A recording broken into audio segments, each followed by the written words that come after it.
Hello hello friends. ఈరోజు ఆరు బయట చేస్తూ ఉన్నాను ఈ వీడియో. యథాతథంగా ప్రతిరోజు చెప్పుకున్నట్టుగానే ఈరోజు ఒక మంచి మాట చెప్పుకుందాం. ఏమిటంటే, observation is a passive science, experimentation and active science. Claude Bernard అనే ఒక మహానుభావుడు అన్న మాట ఇది. మళ్ళాసారి చదువుతాను. Observation is a passive science, experimentation and active science అన్నాడు.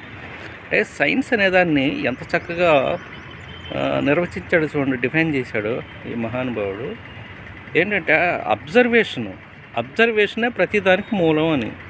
సైంటిఫిక్గా ఎన్నైనా కనిపెట్టవచ్చు మనిషి, కానీ మొట్టమొదట ఎక్కడ పడుతుంది దానికి బీజం అంటే అబ్జర్వేషన్ దగ్గర పడుతుంది. అబ్జర్వేషన్ని, దాని ప్రాధాన్యతని చాలామంది గుర్తించరు. అక్కడే ఆ సీడ్ మొలకెత్తుతుంది.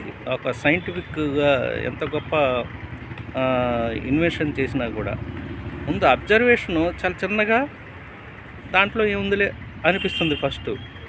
కానీ దాన్ని డెవలప్ చేసుకుంటూ పోయిన తర్వాత అది గొప్ప సైంటిఫిక్ ఫినామినన్గా వచ్చిన తర్వాత అందరూ గుర్తిస్తారు.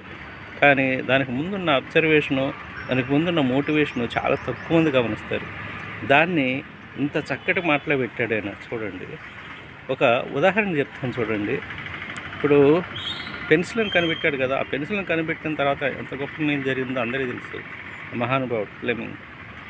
ఆయన దాన్ని కనిపెట్టడానికి చాలా చిన్న విషయం ఆయనకి ప్రేరణ ఇచ్చింది. ఎట్లా అంటే చూడండి, చిన్న అబ్జర్వేషను.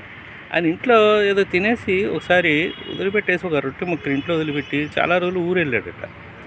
వచ్చిన తర్వాత చూస్తే ఆ రొట్టె ముక్క చుట్టూతా ఒక ఫంగస్ లాగా పట్టి ఉంది. అదంతా అసలు ఏంటి, ఎందుకు పడుతుంది ఇది అని చెప్పి దాన్ని చాలా డీప్గా దాని మీద పరిశోధించి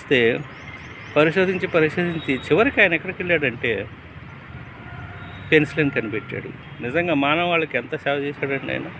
ఇప్పుడు ప్రతి దానికి పెన్సిల్ను రకరకాల పేర్ల మీద మనం తీసుకుంటున్నాం. మందుల పేర్లు ఏది పెట్టిన దానికి పెన్సిల్ను, మరి కొన్ని చాలా వాటిలో అదే మూలం.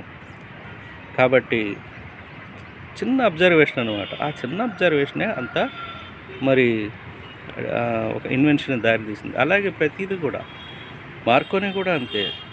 అంటే నేను ఇక్కడి నుంచి చెప్తుంటే ఆ మనిషి వింటున్నాడు, దూరంలో ఉన్న మనిషి ఎందుకు వినలేడు అని చెప్పి ఆయనకు ఆ థాట్ వచ్చింది. చూడండి, చిన్నది అబ్జర్వేషన్, అది కూడా చిన్న అబ్జర్వేషను. ప్రతిది కూడా చిన్న అబ్జర్వేషన్ నుంచే పెద్ద ఇన్వెన్షన్ దారి తీస్తుంది. పెద్ద ఇన్వెన్షన్కి మనకు కూడా వస్తుంటాయి, మీకు కూడా వస్తుంటాయి. మీరు కూడా చూడండి, చాలా అద్భుతమైన ఆలోచనలు వస్తుంటాయి మీకు. అన్నీ కూడా చిన్న చిన్న ఆలోచనలు రాసి పెన్తో రాసి పెట్టుకోండి. ఒకనాటికి అసలు మీకే ఆశ్చర్యం అనిపిస్తుంది, ఈ ఆలోచనలన్నీ మనకే వచ్చాయని. కాకపోతే మనం ఏంటంటే మిగతా పనులతో మర్చిపోతుంటాం. మహానుభావులు ఏంటంటే దాన్ని ఇంకా ముందుకు తీసుకెళ్ళి దాన్ని చక్కగా మరి ఒక రూపం ఇస్తారు చివరికి. అదే తేడా అనమాట. Thank you.